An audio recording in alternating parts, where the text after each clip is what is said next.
Wabarakatuh. Untuk hari ini kita akan belajar terkait dengan saraf kranialis ya, dari 1 sampai 12. Kita tahu bahwa saraf kranialis yang mempersarafi ya, saraf dari bahu sampai ke kranial atau kepala ya. Sehingga kalau terjadi gangguan pada daerah situ, kemungkinan adalah terjadi karena adanya gangguan di saraf kranial tadi ya. Baik, untuk pemeriksaannya kita mulai ya, dari tahapannya. Kita siapkan alat dulu. Untuk persiapan alat di sini alat yang kita pakai ada alat gambar atau rapid ya, kemudian ada pen lab ya, kemudian ada garpu tala, kemudian nanti ada untuk berbagai jenis bau-bauan, nanti ada kopi, ada teh ya, dan sebagainya ya, buka dan tembol ya. Kemudian yang lain ada kasa sama kapas untuk alat yang kita gunakan yang sensorik ya. Kemudian ada tong spatel yang lain ya. Baik, selanjutnya kita cuci tangan dulu sebelum dengan pasien ya.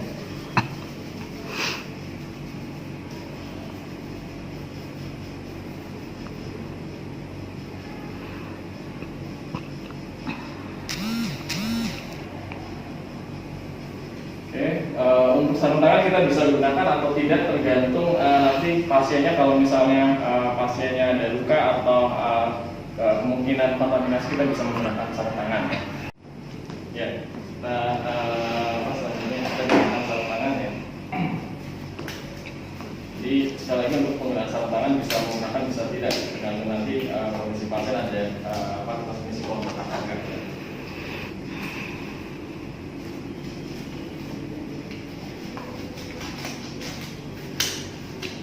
Baik, yang pertama adalah kita akan melakukan pemeriksaan terkait dengan saraf yang pertama, yaitu saraf olfaktorius. Saraf olfaktorius atau saraf penciuman, kita bisa mengecek hidung pasien ya, apakah terjadi gangguan penghirupan atau tidak ya. Jadi pasiennya bisa mencium bau-bauan tidak, dan pasiennya bisa menjawab sesuai dengan bau-bauannya tadi atau tidak ya. Oke, sebelum kita cek, kita ke pasien dulu. Selamat pagi, Mas Nonton. Pagi Pak Adi. Ini dengan Pak Adi. Saya hari ini akan melakukan pemeriksaan saraf kranial ya, nanti dari 1 sampai 12. Tujuannya adalah untuk mengetahui ada tidaknya kelainan pada sistem saraf di kepala Bapak, apakah ada atau tidak ya. Mungkin cukup lama, kurang lebih 10 menit ya. Mungkin sebelum saya mulai, ada yang mau ditanyakan terlebih dahulu? Tidak ada. Tidak ada, jelas ya. Baik, bisa kita mulai ya. Baik, untuk saraf yang pertama, nanti saya coba mengecek terkait dengan pembawaan dari Bapak ya, apakah nanti ada gangguan atau tidak terkait dengan penciumannya. Baik, mungkin bisa dilepas terlebih dahulu maskernya.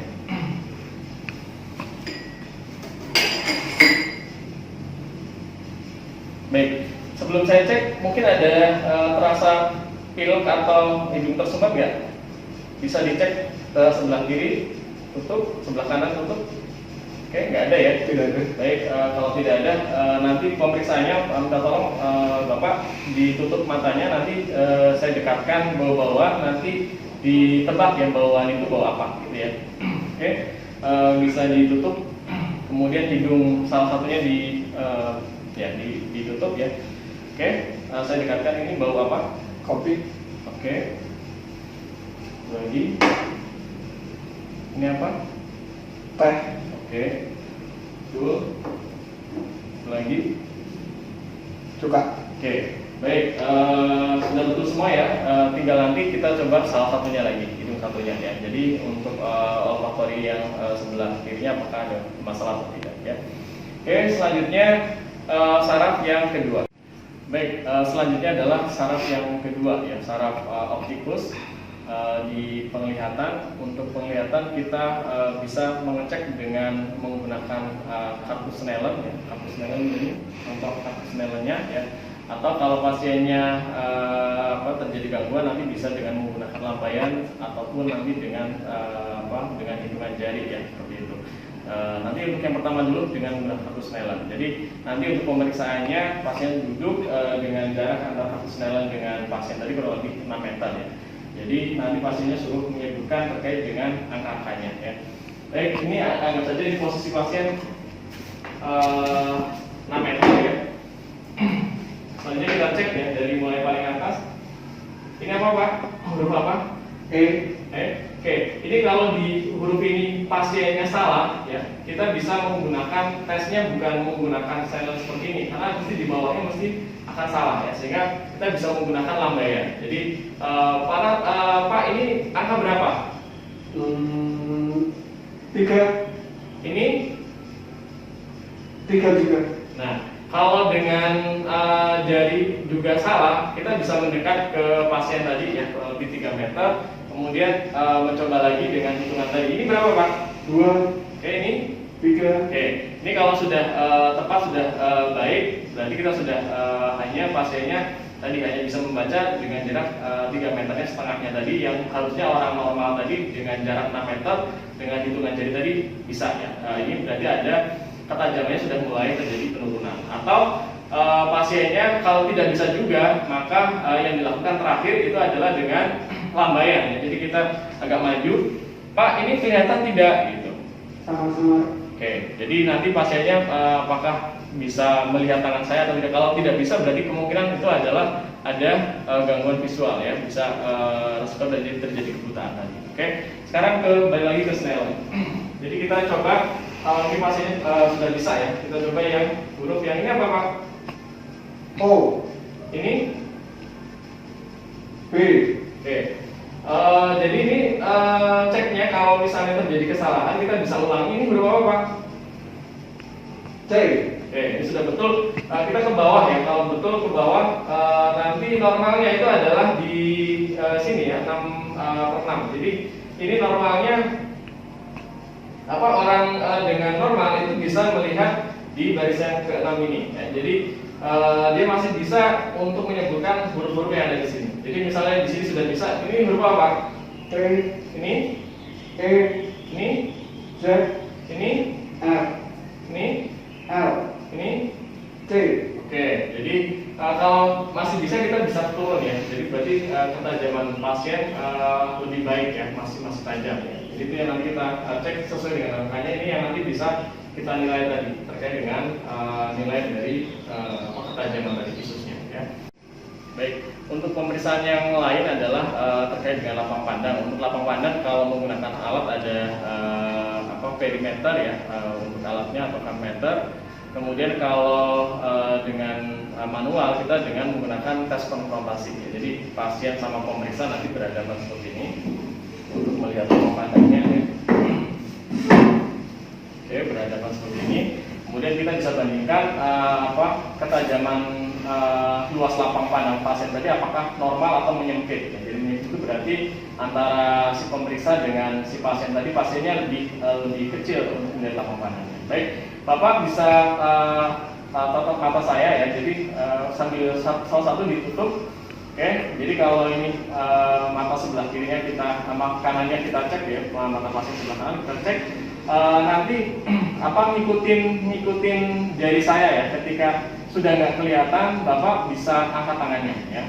Oke, jadi nanti ke atas, ke samping, ke atas dan ke bawah ya. Jadi nanti gerakannya kalau sudah tidak melihat lagi berarti Bapak angkat tangannya. Oke. Oke, kemudian bawah. Oke. Selanjutnya bandingkan yang sebelah kirinya. Jadi sama dari tengah-tengah ini ke samping. Pasiennya suruh tetap lurus ya matanya sampai tidak kelihatan. Nah, oke. Kemudian atas. Di sini ya. Oke. Jadi itu adalah lapang pandang. Kita bisa bandingkan antara si pemeriksa dengan si pasien tadi apakah sama atau terjadi penyempitan ya. Jadi kalau saya cek tadi pasiennya sama untuk lapang pandang. Oke. Baik, untuk saraf tikus yang lain ya, untuk makanya adalah kita bisa menilai refleks pupilnya ya. Jadi dengan pen light seperti ini, kemudian disinarin salah satu dulu ya, jadi seperti ini. kita sambil cek apa pupilnya ketika disinari dia mengecil atau membesar. Seperti ini. Kalau dicek seperti ini, dia akan mengecil. Ini tadi membesar. Ketika dikasih cahaya seperti ini, dia akan mengecil. Ya, pupilnya. Sebaliknya juga sama. Ya. Oke, ini arahnya bagus untuk pupilnya ya. Baik, selanjutnya adalah kita cek untuk saraf 346 yang 3 oculomotorius, kemudian 4-nya trochlearis, kemudian 6-nya abdusen ya. Untuk 346 ini berbarengan karena yang dicek adalah pergerakan dari otot matanya, yang bola matanya terkait dengan untuk otot yang ada di lateral, superior, inferior dan sebagainya. Ini semuanya terkait dengan motorik pergerakan otot bola matanya ya. Kita bisa mengeceknya dengan cara pasiennya suruh mengikuti gerakan yang nanti misalnya saya tunjuk ya, dengan menggunakan cara seperti ini. Bapak nanti ketika saya tunjuk di sini nanti ngikutin ya pergerakan dari arah bendanya ya. Oke. Oke. Oke. Nah, kita bisa lihat gerakannya ketika bendanya ke sini, pasiennya bola matanya ke kiri ya, ke kanan, ke atas, dan itu yang nanti bisa kita lihat apakah ada gangguan terkait dengan pergerakan otot bola matanya atau tidak ya. Pada orang-orang yang juling atau terjadi kelainan otot bola matanya, dia akan berlawanan atau berlainan mungkin arah pergerakan dari bola matanya ya. Baik, berikutnya adalah saraf yang kelima atau saraf trigeminus. Kita bisa mengecek sensorik dan motoriknya pada daerah wajah atau kepala pasien ya. Jadi untuk trigeminus kita untuk respon terkait dengan motoriknya dulu ya. Jadi pasiennya yang pertama adalah suruh menggigit ya, Pak, menggigit sambil kita palpasi, mohon maaf ya. Ini palpasi kita daerah pipinya tadi. Ketika ini mengencang, ketika Pak digigit ya, ini teraba kencang ya. Ini masih baik untuk otot dari bagian trigeminusnya. Kemudian yang lain kita dengan kasih rangsangan berupa sensasi tajam ya. Oke. Ya. Baik, selanjutnya kita cek untuk terkait dengan sensoriknya di trigeminus ya. Jadi kita nanti Bapak menjamkan mata, kemudian saya kasih rangsangan, Bapak menjawab tajam atau halus gitu ya. Tajam, halus, tajam, tajam. Oke.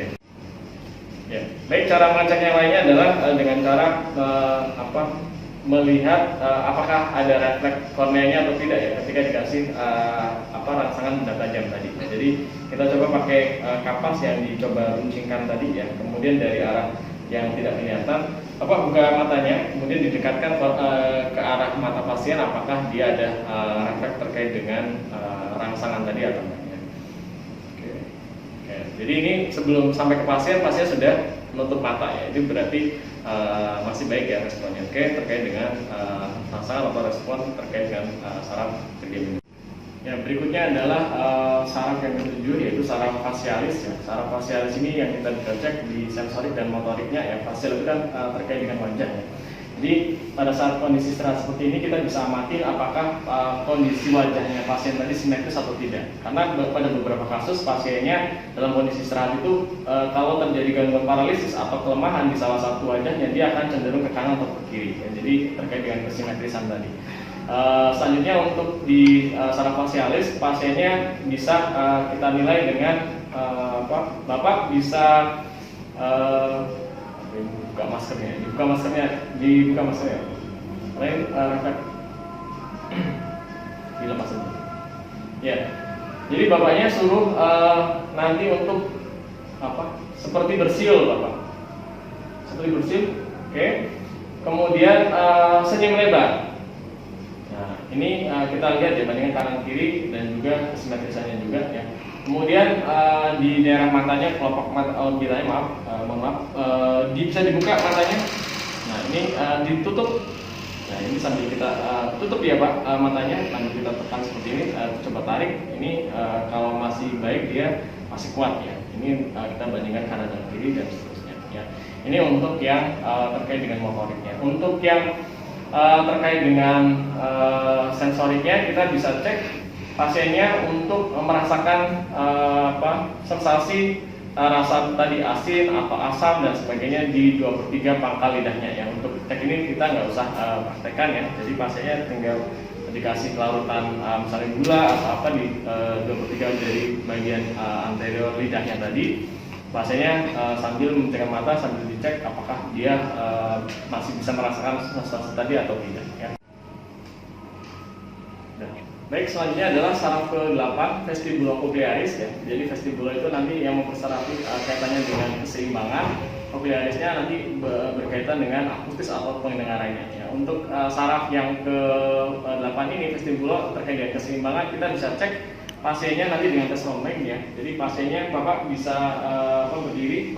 Nah, di tes rombeng ini pasiennya untuk keseimbangan ya. Jadi kalau terjadi gangguan di vestibulo ini, pasiennya nanti ketika berdiri sambil menutup matanya, pasiennya pasti akan oleng ya. Oke, ini kakinya dirapatkan. Oke, selanjutnya ditutup matanya. Oke, ini kita tunggu ya sekitar 1 sampai 2 sekitar 5 atau 6 detik ya. Kita tunggu pasiennya ada sensasi gelir atau oleng atau enggak. Kalau oleng berarti masih baik ya, tes keseimbangan. Kemudian sambil dengan mata terpejam seperti ini, pasiennya suruh jalan lurus ya ke depan, apakah dia sanggup atau tidak. Kalau ini tidak ada masalah ya. Baik, Bapak bisa jalan 2 langkah ke depan. Oke. Ya, ini masih lurus, jelas seperti biasa. Oke. Terus. Oke. Nah ini untuk tes alarm sendiri untuk keseimbangan dia masih baik ya, jadi tidak ada masalah, tidak ada gangguan pasiennya yang gelir atau jatuh tadi ya. Oke, bisa duduk kembali. Nah, selanjutnya untuk di vestibulocochlearis sendiri, untuk yang cochlearisnya kita bisa tes pendengarannya dengan menggunakan garpu tawa seperti ini. Oke, untuk garpu tawa yang pertama adalah kita menggunakan tes Weber.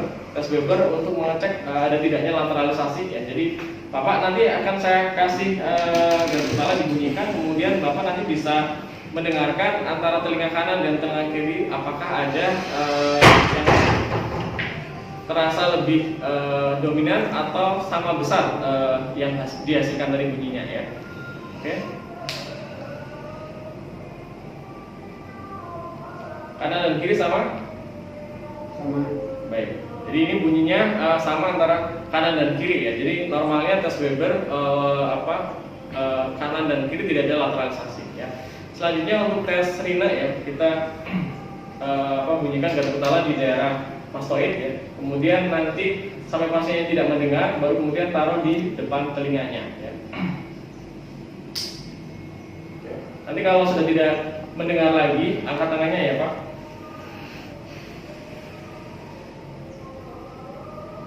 Oke, kalau sudah tidak mendengar kita dekatkan di sini depan telinganya. Ini masih mendengar Bapak? Oke, jadi untuk garpu tawanya kalau pasiennya masih mendengar berarti dia masih baik ya, karena hantaran udara lebih baik dari hantaran tulang. Ya. Baik, selanjutnya untuk tes terakhir adalah tes swabah. Jadi kita bandingkan telinga pasien dengan telinga pemeriksa ya. Jadi Bapak nanti kalau sudah tidak mendengar lagi, nanti angkat tangannya ya.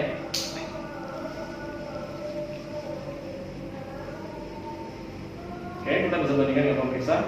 Nah, ini kalau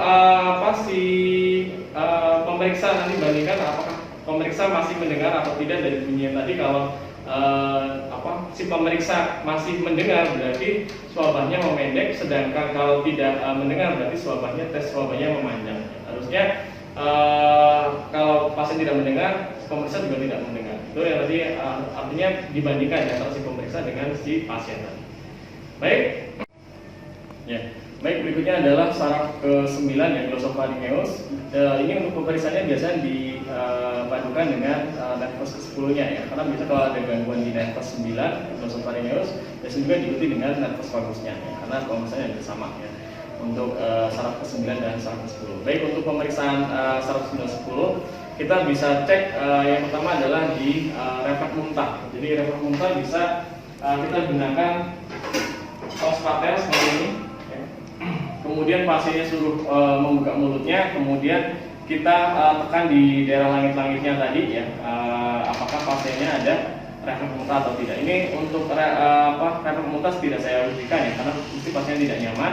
Kemudian untuk yang lain di nervus 9-10 kita bisa lihat daerah langit-langit dan daerah uvulanya ya. Jadi pasiennya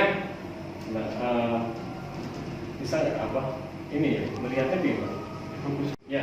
Baik, yang lainnya tadi untuk di nervus 9-10 adalah kita melihat daerah uvula pasien. Jadi kita tekan lidah pasien dengan tong spatel tadi, kemudian pasiennya suruh bilang A dan sebagainya ya, kata-kata A misalnya kayak gitu. Itu kita bisa ngecek uvulanya tadi apakah terjadi deviasi atau tidak, atau miring ke kanan atau miring ke kiri enggak pada saat pasiennya bicara ya. Jadi akan nanti kita bisa nilai di saraf 9 atau saraf 10-nya ya. Baik, selanjutnya adalah saraf yang ke-11, saraf aksesorius. Untuk saraf aksesorius yang kita bisa lihat adalah di motorik ya, di motorik dari muskulus trapesiusnya dan mesenternya ya. Jadi untuk yang muskulus untuk muskulus yang pertama yaitu sternocleidomastoideus yang dia ada di leher ya. Cara memeriksanya adalah pasiennya suruh menahan atau menoleh. Jadi kalau saya tahan seperti ini, Pak, menoleh ke sebelah kanan. Santai. Kanan. Maaf. Saya ulang.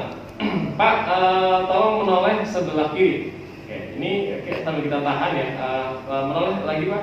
Oke, ini sambil kita tahan ada tahanan atau tidak yang kita bisa nilai di otot di sini ya, sternocleidomastoideusnya. Kemudian sebaliknya kita bisa cek lagi, Pak, menoleh ke kanan. Oke, sambil tahan pasiennya bisa ya. Oke, selanjutnya untuk muskulus di daerah trapesius, pasiennya suruh mengangkat bahunya. Pak, diangkat bahunya. Oke. Jadi kalau pasiennya ada kelemahan di daerah bahu, berarti muskulus aksesorisnya saraf aksesorisnya bermasalah ya. Jadi pasiennya suruh menahan mengangkat bahunya. Oke. Itu baik, untuk saraf yang terakhir yaitu saraf hipoglossus. Jadi untuk saraf terakhir ini pasiennya suruh menjulurkan lidahnya ya.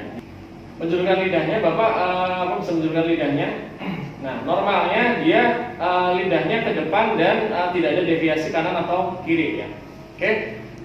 Kalau pasiennya ada terjadi deviasi ke kanan atau kiri, maka itu terjadi kelemahan dari salah satu dari bagian lidahnya tadi ya. Jadi kalau misalnya pasiennya paralisisnya sebelah kiri, maka nanti akan deviasinya ke kanan, karena otot yang sebelah kanan dia akan kontraksi ke harusnya ke lurus, tapi karena yang sebelah kiri lemah dia akan serong ke sebelah kanan. Oke. Itu untuk saraf cranialis mungkin yang bisa saya sampaikan, semoga bermanfaat. Saya tutup. Assalamualaikum warahmatullahi wabarakatuh.